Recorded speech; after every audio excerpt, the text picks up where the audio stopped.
नमस्कार दोस्तों। स्वागत है आप सभी का आपके अपने चैनल जीके पॉइंट्स 99 में। दोस्तों, आज की क्लास में हम प्राचीन इतिहास के महत्वपूर्ण भाग प्राग ऐतिहासिक काल का विस्तार पूर्वक अध्ययन करेंगे एवं उसके सभी भागों पुरापाषाण काल, मध्य पाषाण काल एवं नवपाषाण काल से संबंधित सभी इम्पोर्टेंट क्वेश्चंस का विस्तार पूर्वक अध्ययन करेंगे, जो आपके होने वाले exam UP SI, ASI, UP constable एवं अन्य सभी प्रतियोगी परीक्षाओं के लिए काफ़ी महत्वपूर्ण है। तो चलिए क्लास को शुरू करते हैं। सबसे पहले जो है हम प्राग ऐतिहासिक काल के बारे में जानेंगे। स्रोतों के आधार पर जो है इतिहास को कुल 3 भागों में बांटा गया है, जिसमें आपका पहले नंबर पर प्राग ऐतिहासिक काल, आग ऐतिहासिक काल एवं ऐतिहासिक काल शामिल है। तो इसी का भाग हम प्रागैतिहासिक काल का विस्तार पूर्वक अध्ययन करेंगे।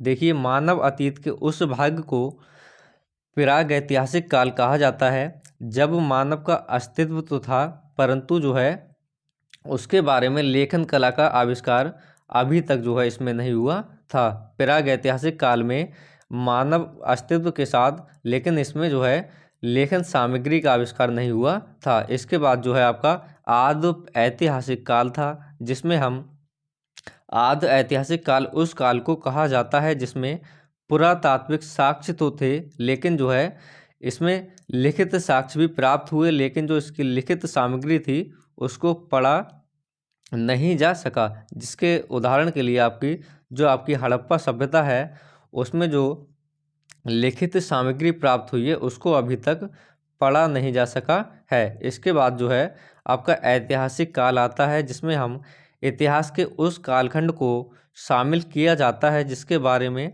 जानकारी प्राप्त करने के लिए हमारे समक्ष जो है साहित्यिक और पुरातात्विक दोनों ही प्रकार के साक्ष्य उपलब्ध हैं। अर्थात जिस काल के बारे में लिखित एवं पुरातात्विक दोनों साक्ष्य प्राप्त हैं वो आपका ऐतिहासिक काल कहा जाता है। तो चलिए इसी क्रम में अब हम प्रागैतिहासिक काल से संबंधित सभी महत्वपूर्ण क्वेश्चंस का अध्ययन करते हैं।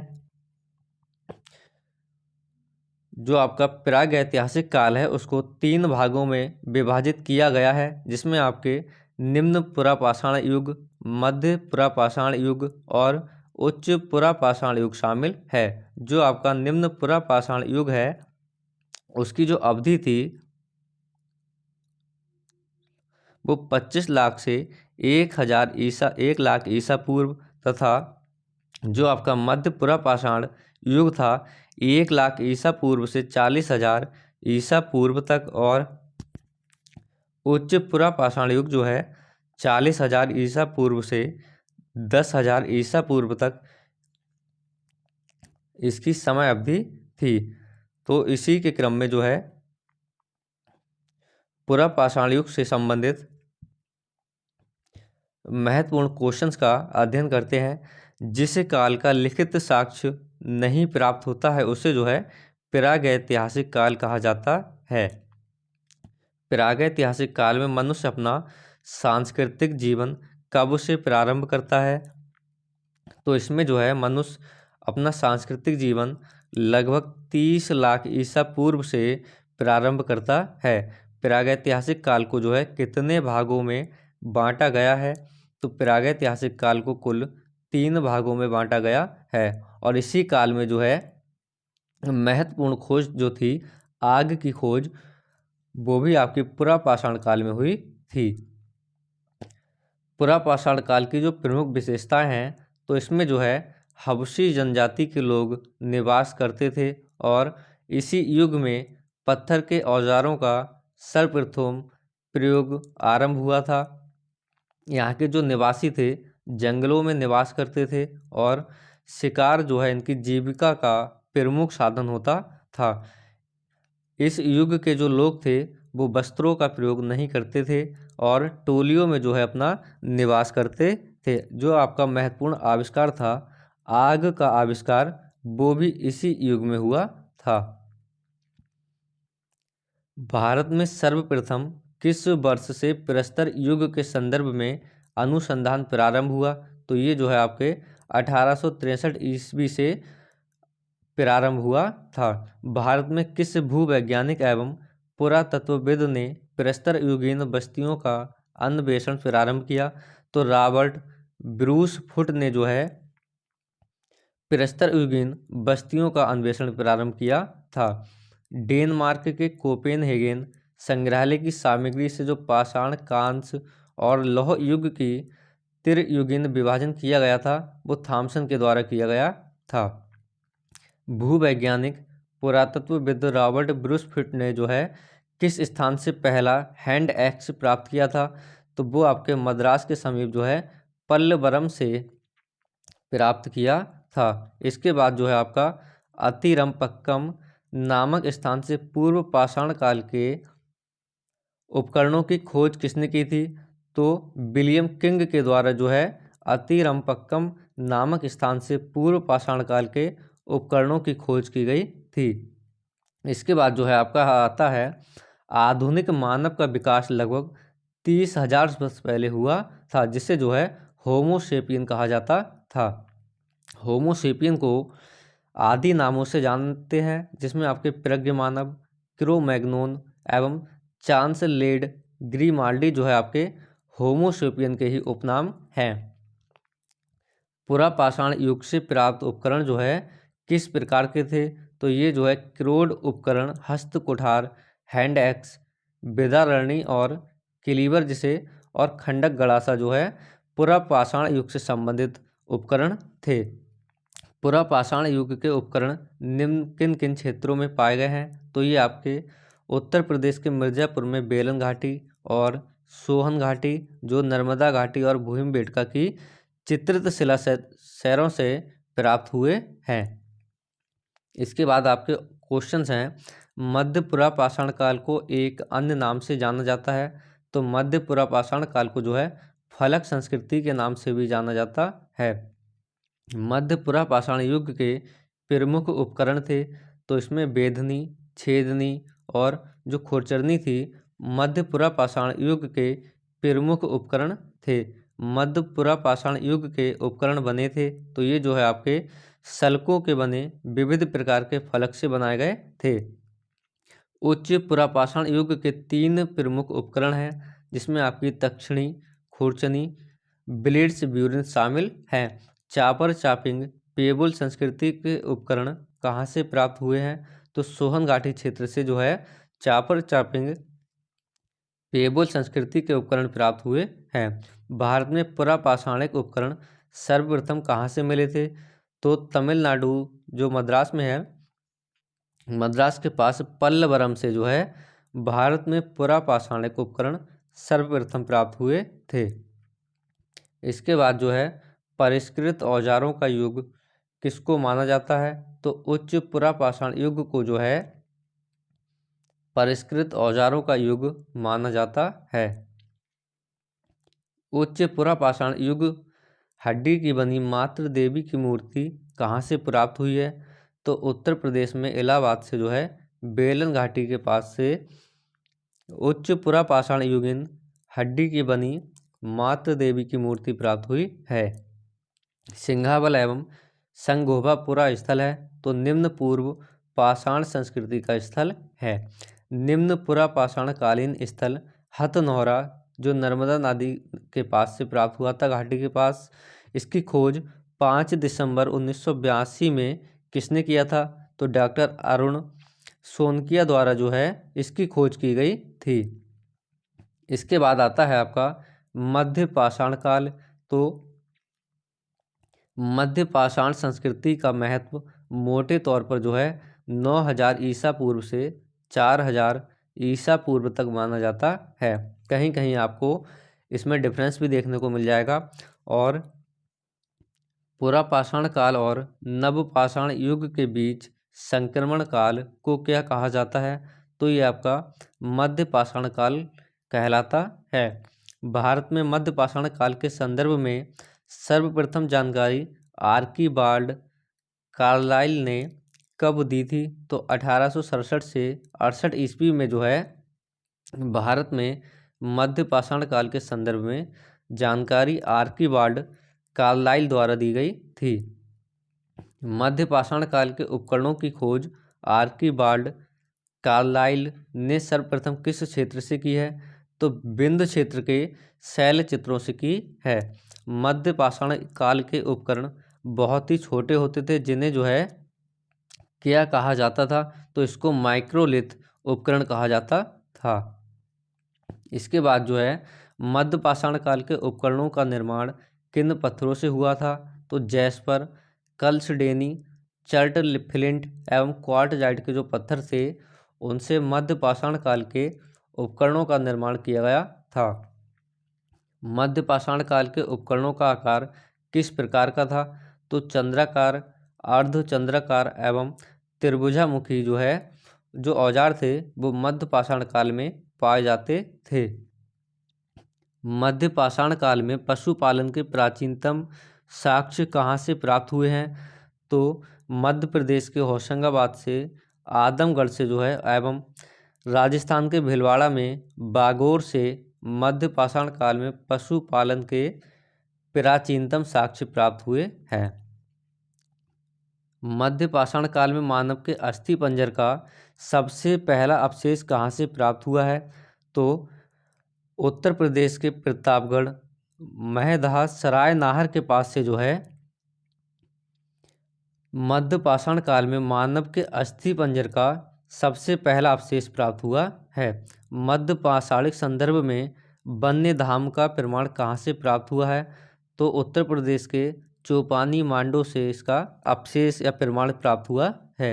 भारत के किस शिलाखों से सर्वाधिक चित्र प्राप्त हुए हैं? तो मध्य प्रदेश की भीमबाटका शिलाखों से सर्वाधिक चित्र प्राप्त हुए हैं। किस मध्य पाषाणिक स्थल से हड्डी के बने उपकरण प्राप्त हुए हैं? तो उत्तर प्रदेश के महदहा स्थल से मध्य पाषाणिक स्थल के हड्डी के उपकरण बने प्राप्त हुए हैं। किस मध्य पाषाणिक स्थल से एक ही कब्र से 3 मानव कंकाल प्राप्त हुए हैं?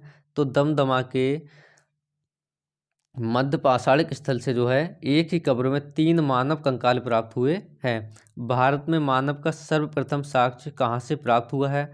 तो महाराष्ट्र के नर्मदा घाटी से भारत में मानव का सर्वप्रथम साक्ष्य प्राप्त हुआ है।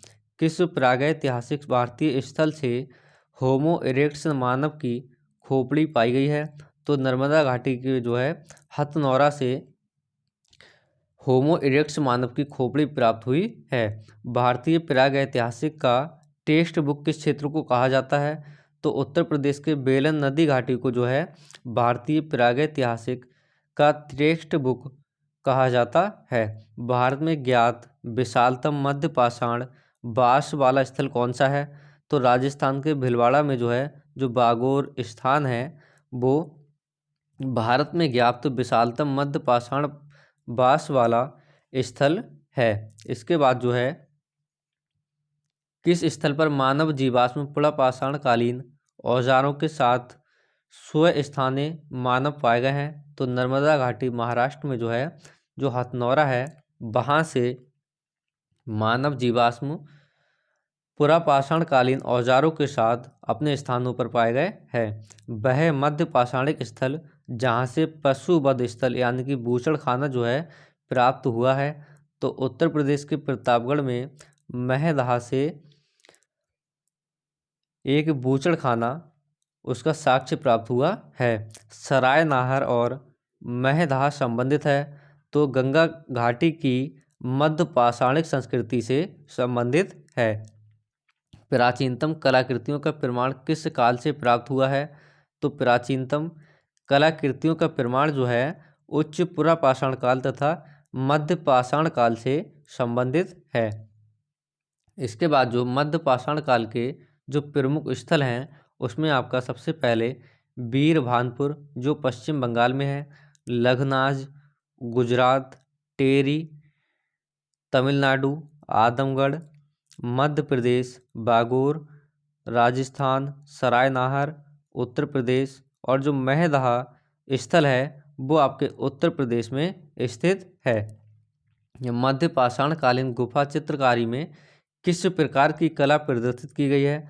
तो इसमें आखेट, नृत्य और युद्ध की कला प्रदर्शित की गई है। भारत में किस नवपाषाणिक स्थल की सर्वप्रथम खोज की गई? तो भारत में 1842 में जो है मैसूर के लिंग सुगुर स्थल की खोज भारत में सर्वप्रथम नवपाषाणिक स्थल के रूप में की गई थी। इसके बाद जो है आपका नंबर 3 पर आता है नवपाषाण काल। तो विश्व स्तरीय संदर्भ में नवपाषाण काल का प्रारंभ कब से माना जाता है? तो नवपाषाण काल का जो स्तर है उसका प्रारंभ 9000 ईसा पूर्व से माना जाता है। भारत में नियोलिथिक यानी कि नवपाषाण स्थिरीकरण की तिथि मानी जाती है तो 7000 ईसा पूर्व से मानी जाती है। भारतीय उपमहाद्वीप में नवपाषाण युगीन एक ऐसी बस्ती के साक्ष्य प्राप्त हुए हैं जिसका काल 7000 ईसा पूर्व बताया गया है। वह स्थल जो है पाकिस्तान के बलूचिस्तान में स्थित मेहरगढ़ का स्थान है। नवपाषाण काल के प्रथम प्रस्तर उपकरण सर्वप्रथम 1860 ईस्वी में लेनमे सुरियर ने कहाँ से प्राप्त किए थे? तो उत्तर प्रदेश के टोंस नदी घाटी से प्राप्त किए थे। नेक्स्ट क्वेश्चन जो है आपका, वह स्थल जहाँ से पाषाण संस्कृति से लेकर हड़प्पा सभ्यता तक के सांस्कृतिक अवशेष प्राप्त हुए हैं? तो मेहरगढ़ से प्राप्त हुए हैं। भारत में प्राप्त प्राचीन कृषि साक्ष्य वाला स्थल है तो लहुरा देव, जिसका जो काल था 9000 ईसा पूर्व से 7000 ईसा पूर्व, संत कबीर नगर उत्तर प्रदेश में। तत्पश्चात जो है मेहरगढ़ 7 ईसा पूर्व जिसका काल था, वहाँ से प्राचीनतम कृषि साक्ष्य होने वाला ये स्थल है। नवपाषाणिक स्थल बुर्जहोम की खोज डी टेरा एवं पीटरसन ने किस वर्ष की थी? तो 1935 में की थी। भारत में सर्वप्रथम चावल के साक्ष्य किस स्थान से प्राप्त हुआ है? तो इलाहाबाद के कोल्डी हवा से जो है भारत में सर्वप्रथम चावल के साक्ष्य प्राप्त हुए हैं। भारत में सर्वप्रथम गेहूं के साक्ष्य किस स्थल से प्राप्त हुआ है? तो मेहरगढ़ से जो है भारत में सर्वप्रथम गेहूं के साक्ष्य प्राप्त हुए हैं। इसके बाद जो है किस नवपाषाणिक स्थल से मानव कंकाल के साथ कुत्ते के कंकाल अवशेष प्राप्त हुए हैं? तो जम्मू कश्मीर के बुर्जहोम से मानव कंकाल के साथ साथ कुत्ते के कंकाल के अवशेष भी प्राप्त हुए हैं। किस नवपाषाणिक स्थल से गर्तावास यानी कि गड्ढा घर के साक्ष्य प्राप्त हुए हैं? तो बुर्जहोम एवं गुफो कराल से प्राप्त हुए हैं। वह नवपाषाणिक स्थल जहाँ से पशु हड्डी के उपकरण एवं हिरण की सींगों के उपकरण मिले हैं तो चिरांद यानी कि बिहार से जो है पशु हड्डी के उपकरण प्राप्त हुए हैं। दक्षिण भारत में नवपाषाणिक काल का मुख्य स्थल कौन सा है? तो कर्नाटक की बेल्लारी में जो है दक्षिण भारत में नवपाषाणिक काल का मुख्य स्थल है। किस नवपाषाण कालीन पुरा स्थल से राख के टीले के साक्ष्य प्राप्त हुए हैं? तो संगनकल्लू कर्नाटक एवं पिकलीहल उतनूर से राख के टीले के साक्ष्य प्राप्त हुए हैं। दक्षिण भारत के नवपाषाणिक स्थल, तो दक्षिण भारत में जो नवपाषाणिक स्थल हैं उसमें आपकी मास्की, बिरहमगिरी, हल्लूर, कोडकक्कल, पिकलीहल, संगनकल्लू, टी नरसीपुर एवं तेरकलकोड कर्नाटक में स्थित है। इसके बाद जो है आपका पयमपल्ली स्थल है वो तमिलनाडु में और उतनूर जो स्थल है आंध्र प्रदेश में स्थित है। इसके बाद जो नवपाषाण काल की जो प्रमुख देन थी उसमें आपकी स्थिर ग्राम जीवन का जो विकास था वो नवपाषाण काल की प्रमुख देन है। उसके बाद कृषि का विकास, कुंभकारी निर्माण, आग का सर्वप्रथम प्रयोग एवं जो पहिए का आविष्कार था उसका आविष्कार भी नवपाषाण काल की प्रमुख देन है। और इस काल की जो प्रमुख खोज थी नवपाषाण काल में वो पहिए का आविष्कार था जिसने जो है मानव इतिहास में एक मूलभूत परिवर्तन किया था। इसके बाद मानव द्वारा सर्वप्रथम किस अनाज का प्रयोग किया गया? तो मानव द्वारा सर्वप्रथम जौ का प्रयोग किया गया था। बसुली छेनी छेद वाला गोल पत्थर किस संस्कृति में पाए जाते थे? तो ये जो है आपके नवपाषाण काल में पाए जाते थे। फसल काटने का आयताकार पाषाण उपकरण हार्वेस्टर जिसको कहा जाता था किस नवपाषाणिक स्थल से प्राप्त हुआ है? तो जम्मू कश्मीर के बुर्ज होम से प्राप्त हुआ है। किस नवपाषाणिक स्थल से पशु बाड़े का प्रमाण प्राप्त हुआ है? तो उत्तर प्रदेश के इलाहाबाद में महगढ़ा से जो है पशु बाड़े का साक्ष्य या प्रमाण प्राप्त हुआ है। इसके बाद जो विविध प्रकार के क्वेश्चंस हैं उसमें आपकी चित्रित शैलाश्रयों की सबसे बड़ी मेखला कौन सी है? तो भीमबेटका जौरा जो मध्य प्रदेश में स्थित है। चित्रित शैलाश्रयों की सबसे बड़ी मेखला है। भारत में पूर्व प्रस्तर युग अधिकांश औजार किसमें बने थे? तो स्फटिक से बनाए गए थे। किस प्रागैतिहासिक स्थल से भारत की प्राचीनतम खोपड़ी झोपड़ी के साक्ष्य प्राप्त हुए हैं? तो बिहार के पैसरा से जो है प्राचीनतम झोपड़ी के अवशेष प्राप्त हुए हैं। उच्च पूर्व पाषाण युगीन स्थल जहाँ से शत्रुघ्न मुर्ग के अंडों पर चित्रांकन का साक्ष्य मिला है? तो ये आपके पातड़े से प्राप्त हुआ है। उत्कीर्ण शैल चित्रों को क्या कहा जाता है? तो इसको जो है पेट्रोग्लिफ कहा जाता है। मध्यपुरा पाषाणिक स्थल समनापुर का उत्खनन का कार्य किसने किया था? तो B.N. मिश्रा ने जो है मध्यपुरा पाषाणिक स्थल समनापुर का उत्खनन का कार्य किया था। इसके बाद कुछ इम्पोर्टेंट क्वेश्चंस हैं। उच्च पुरापाषाण काल को किस एक अन्य नाम से जाना जाता है? तो उच्च पुरापाषाण काल को मेग्देलियन संस्कृति एवं ब्लेड संस्कृति के नाम से भी जाना जाता है। तोबा ज्वालामुखी राख सर्वप्रथम कहाँ से प्राप्त हुआ है? तो सोन घाटी क्षेत्र से सर्वप्रथम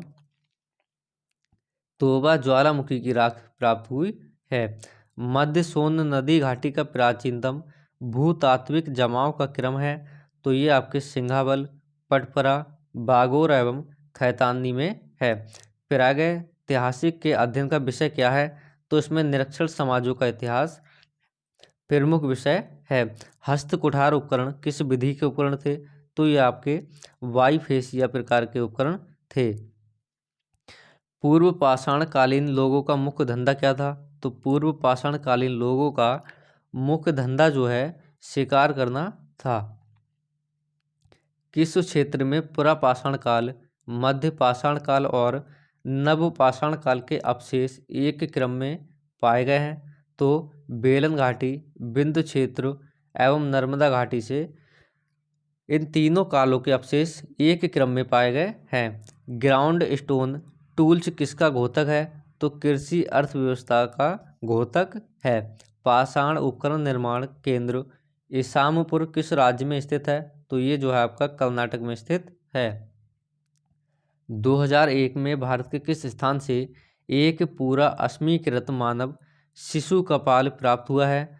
तो केरल के ओदे से 2001 में एक पूरा अस्मीकृत मानव शिशु कपाल प्राप्त हुआ था। भारत में प्रागैतिहासिक पुरातत्व का जनक किसे माना जाता है? तो ए कनिंघम को जो है भारत में प्रागैतिहासिक पुरातत्व का जनक माना जाता है। इसके बाद जो पुरापाषाणकालीन या पाषाणकालीन संस्कृतियों का कालक्रम था उसमें जो है जो आपकी संस्कृति थी एबी बेली, ये आपकी अनगढ़ भारी भरकम अस्त कुठार के लिए प्रसिद्ध थी। ऐसूली जो है काफ़ी छोटा सुडौल हस्त कुठार मोस्तारी मध्य पाषाणकालीन जो पश्चिमी यूरोप में थी, और मगदालिनी जो है उच्च पूर्व पाषाण काल से संबंधित थी। प्रागैतिहासिक संस्कृतियों का जो क्रम था वो आपके पैलियोलिथिक पूर्व पाषाण काल में, मेसोलिथिक मध्य पाषाण काल में, नियोलिथिक जो है नव पाषाण काल और कैल्कोलिथिक जो है ताम्र पाषाण काल से संबंधित है। तो फ्रेंड्स आज की क्लास में हमने प्रागैतिहासिक काल के तीनों कालों का विस्तार पूर्वक अध्ययन किया है जो आपके आने वाले एग्जाम्स के लिए महत्वपूर्ण है। अगर वीडियो अच्छी लगी हो तो लाइक कीजिए और चैनल को सब्सक्राइब कीजिए।